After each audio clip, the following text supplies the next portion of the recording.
था। ध्यान देना मेरी बात पर। यानी एक प्रसिद्ध मूर्तिकार था और वही प्रसिद्ध मूर्तिकार बड़ी सुंदर सुंदर महाराज मूर्ति बनाता। लेकिन एक उसका छोटा सा बालक था, धीरे धीरे बड़ा हुआ महाराज।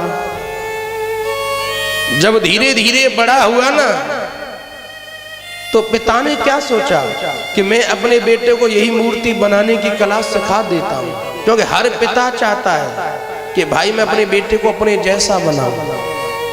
तो उस मूर्तिकार ने पता है मन में क्या सोचा कि मैं अपने बेटे को ये मूर्ति बनाने की कला सिखा देता हूं। तो पिता ने अपने बेटे को जब मूर्ति बनाने की कला सिखाई ना, सिखाने लगा वही पिता अपने बेटे को, तो धीरे धीरे उसका बेटा मूर्ति बनाने लगा। और जब मूर्ति बनाने लगा तो धीरे धीरे मूर्ति के अंदर निखार आने लगा। महाराज बड़ी सुंदर सुंदर मूर्ति बनाता।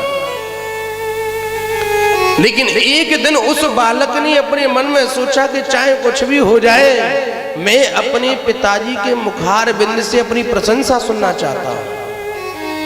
यानी उस बालक ने ये अपने मन में सोचा, विचार कि चाहे कुछ भी हो जाए मैं प्रशंसा सुनना चाहता हूँ।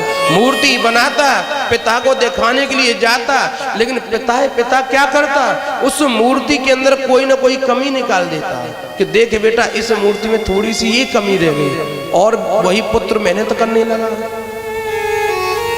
उसके बाद फिर उसने उसमें सुधार लाया, फिर बना करके मूर्ति पिता को दिखाई, लेकिन पिता ने फिर कमी निकाल दी। यानी पिता ने अपने बेटे की कभी प्रशंसा नहीं की, महाराज कोई ना कोई कमी निकालते रहे। उस बालक ने पता है क्या किया कि अपने मित्र को बुलाया और बुला करके मूर्ति बनाई उसी बालक ने, और अपने मित्र से कहा कि आप जाओ और मेरे पिता को दिखा करके आओ कि ये मूर्ति है कैसी।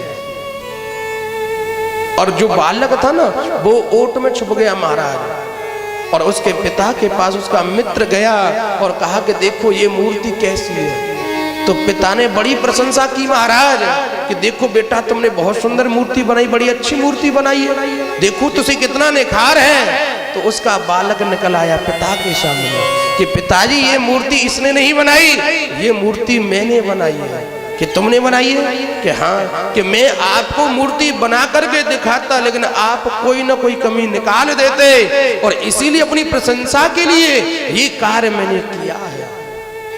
ये मूर्ति बना करके मित्र को दी दिखाने के लिए, देखूं तो आप प्रशंसा करोगे कि नहीं करोगे, लेकिन आज आपने प्रशंसा की है। तो उसी समय पिता ने क्या किया, यानी क्या कहा है कि देखो बेटा अगर ये बात आपने अपनी प्रशंसा के लिए की है तो जीवन में याद रखना कि यही प्रशंसा यानी आगे चल करके बाधा बन सकती है। तो हमेशा जीवन में याद रखो कि हमें अभिमान नहीं करना चाहिए। अभिमान व्यक्ति को हो जाता है ना, तो वही अभिमान आगे चल करके हमारी तरक्की में बाधा बन जाता है महाराज। तो इधर ब्रह्मा को अभिमान हो गया, और ब्रह्मा को पता है क्या अभिमान हुआ कि सृष्टि में जो कुछ भी हूं ना वो केवल मैं हूं और मेरे सिवा कोई नहीं है। तो भगवान नारायण को पता चला, भगवान नारायण ने ब्रह्मा से कहा कि देखो ब्रह्मा, सृष्टि में जो कुछ भी हूं ना वो केवल मैं हूं, तुम नहीं हो। कि तुम हो? कि हाँ। तो भगवान नारायण ने कहा ब्रह्मा से कि देखो नारायण, सबसे पहली सृष्टि में मैं था, और बनने के बाद भी मैं रहता हूं महाराज, और बिगड़ने के बाद भी मैं रहता हूं। जैसे कि आपको समझ में नहीं आया, जैसे कि मान के चलो कि सोने की ईंट, ध्यान देना, जैसे कि सोने की एक ईंट है, नाम क्या उसका पता है? ईंट, नाम ही तो उसका ईंट है, लेकिन चीज क्या है वो? सोना। अब आपने एक दिन अपने मन में विचार किया कि चलो इससे आभूषण बना लेते हैं। आपने उस सोने की ईंट के छोटे छोटे आभूषण बना लिए महाराज। आपने कान का, नाक का महाराज, हाथों का, उंगलियों का, पैरों का, न जाने आभूषण आपने बना लिए उस सोने की ईंट के। अब बनने के बाद आभूषण बन गए महाराज, नाम अलग हो गए महाराज कि ये कान का कुंडल है, ये नाक का फूल है, ये हाथ के कंगन है, यानी हाथों की उंगली की अंगूठियां है, नाम अलग हो गए, लेकिन चीज क्या पता है? चीज क्या है वो? चीज सोना है कि नहीं है? ध्यान दो। यानी सबसे पहले ईंट सोना था, उसका नाम अलग है, यानी ईंट। और चीज क्या है? सोना। उससे आपने आभूषण बना लिए, और आभूषण बनाने के बाद पता क्या बचता है? वही सोना बचता है महाराज। नाम अलग हो जाते हैं, ये हाथ के यानी देखा जाए नाक के, कान के, हाथ के, पैरों के नाम अलग अलग हो गए, लेकिन चीज क्या है पता है? वो सोना है। अब एक दिन आपके मन में विचार आया कि सारे आभूषणों को उतार लिया, और सारे आभूषणों को उतार करके, और पता है आपने क्या किया कि उन आभूषणों को लेकर के एक ओखली में डाल दिया, ध्यान देना, और उनको कूट दिया। अब बिगड़ने के बाद क्या बचा? बिगड़ने के बाद क्या बचा पता है? बिगड़ने के बाद भी वही सोना बचा महाराज। तो इसलिए भगवान नारायण कह रहे ब्रह्मा से कि सृष्टि में सबसे पहले मैं था, बनने के बाद भी मैं रहता हूं, और बिगड़ने के बाद भी केवल मैं रहता हूं। और संसार में जो चीज नहीं है फिर भी वो दिखाई देती है, उसे आप मेरी माया समझ लो महाराज। कि यथा महन्ति भूतानि,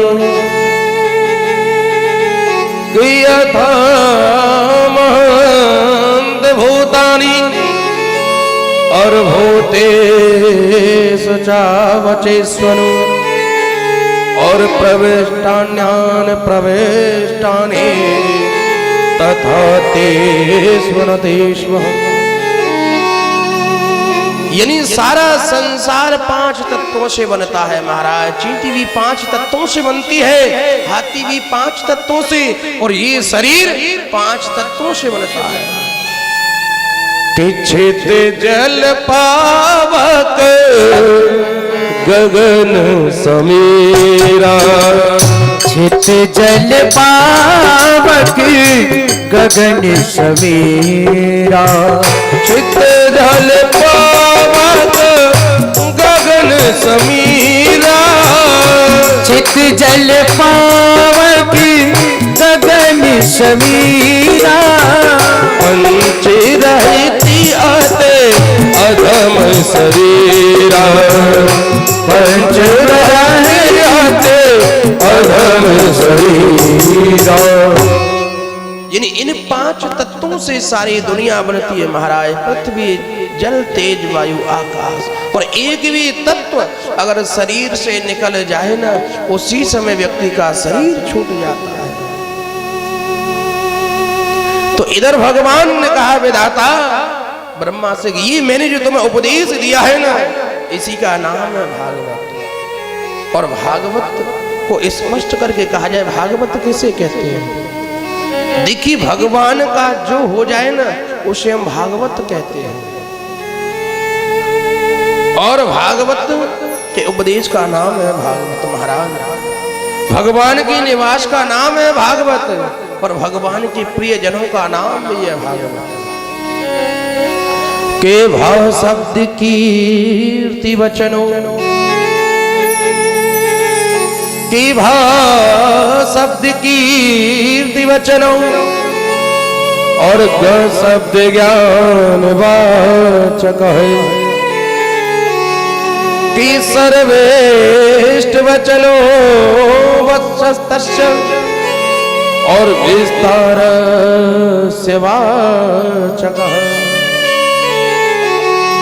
के भाति सर्वेषु लोकेषु, और गीयते नरम दार्दिभिः, और वर्ते सर्पे शास्त्रेषु, और तस्माद् भागवतं विदुः। उसके बाद भगवान नारायण ने बड़ा सुंदर वर्णन किया ब्रह्मा जी से। यानी कहते हैं श्रीमद् भागवत, यानी श्री के कहने से हमें क्या प्राप्त होता है, मद कहने से हमें क्या प्राप्त होता है, भागवत कहने से हमें क्या प्राप्त होता है। तो बड़ा सुंदर वर्णन किया है महाराज कि श्री के कहे से, श्री के कहे से, और लक्ष्मी का वास होए, और मद के कहे से मृदंग मिट जाता है। कि भाके कहे से भगवत पद की प्राप्ति होए और ग के कहे से गल गुमान मिट जाता है। कि वह के कहे से वह प्रभु का साक्षात होए और तके कहे से भव सागर से तर जाता है। उसके बाद आगे चल करके भी और सुंदर वर्णन किया है महाराज कि एक अक्षर के सुने से, यानी भागवत का एक अक्षर सुनने से यानी क्या होता है कि एक अक्षर के सुनी से और एक जन्म का विकास होए और दो द्वैत सुन दुनने से और भाव में द्वेष भाव मिट जाता है। और प्रभु की कृपा से कहीं कि प्रभु की कृपा से कहीं भागवत सुन ली जा और वैकुंठ का निवास ताए खास मिल जाता है। एक अक्षर के सुनने से एक जन्म का विकास होता है और द्वे के सुनने से हमारे जो द्वेष भावना होती है वो मिट जाती है महाराज। और प्रभु की कृपा से, उस परमात्मा की कृपा से अगर संपूर्ण भागवत हमें सुनने को मिल जाए महाराज, तो उस व्यक्ति को वैकुंठ का निवास खास मिल जाता है। उस व्यक्ति को वैकुंठ का निवास मिल जाता है। और उसके बाद हमें चल करके और भी वर्णन किया है कि ज्ञानी होना चाहो तो, अगर आप ज्ञानी होना चाहते हो, कि ज्ञानी होना चाहो तो गजानंद की पूजा करो और ध्यानी होना चाहो तो धर्म को बढ़ाओ जी। कि यति हो न चाहो तो जीवों की रक्षा करो और योगी होना चाहो तो इंद्रियों को बस में लाओ जी।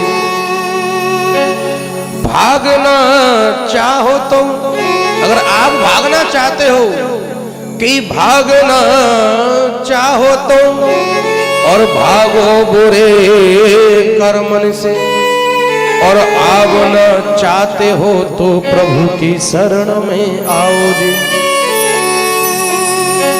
कि नाचना चाहो तो नाच रघुनाथ के आगे और गाना चाहते हो तो प्रभु के गुण गाओ जी। यानी जो कुछ भी चाहते हो हमें परमात्मा से मिलकर के करना चाहिए। सुखदेव स्वामी ने बड़ा सुंदर वर्णन किया। इधर सुखदेव जी ने राजा परीक्षित से पूछा कि हे राजन, एक बात बताओ कि भगवान सबसे पहले किसको मिलते हैं। यानी सुखदेव जी ने प्रश्न किया राजा परीक्षित से कि एक बात बताओ, भगवान सबसे पहले किसको मिलते हैं। तो राजा परीक्षित ने जवाब दिया कि जो व्यक्ति पढ़ा लिखा होगा ना, उसे भगवान मिलते होंगे। जो व्यक्ति धनाढ्य होगा उसे भगवान मिलते होंगे, या जो व्यक्ति यानी उच्च जाति का होगा उसे भगवान मिलते होंगे, या जो व्यक्ति उम्र में बड़ा होगा उसे भगवान मिलते होंगे। तो उसी समय सुखदेव जी ने कहा कि हे राजन, आपने कहा कि जो व्यक्ति पढ़ा लिखा होगा उसे भगवान मिलते होंगे। आपने कहा कि जो व्यक्ति दिन में 5 बार स्नान करता होगा उसे भगवान मिलते होंगे। तो नहीं। सुखदेव स्वामी कहने लगे राजा परीक्षित से, हे राजन, यदि दिन में 5 बार नहाने से भगवान मिलते ना, तो उन कौल भीलों को देखो जो कि जाड़े के दिनों में 4 महीने तक उन्होंने स्नान नहीं किया था महाराज, और फिर भी पता है भगवान को स्पर्श कर लिया। क्यों? कि अस हमारे प्रभु बड़ सेवकाए।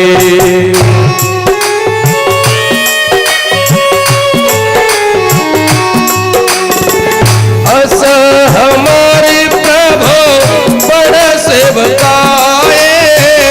असहि हमारे प्रभु बड़े जगदानी।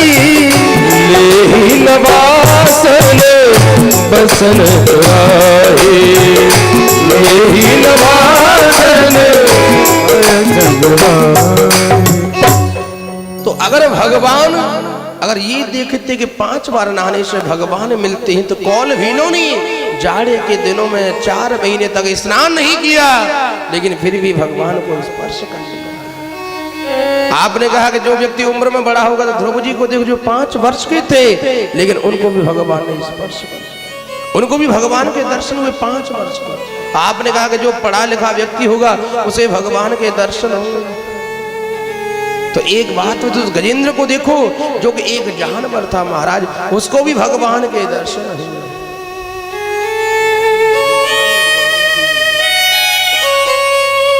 बोली बाकी बिहारी लाल की जय।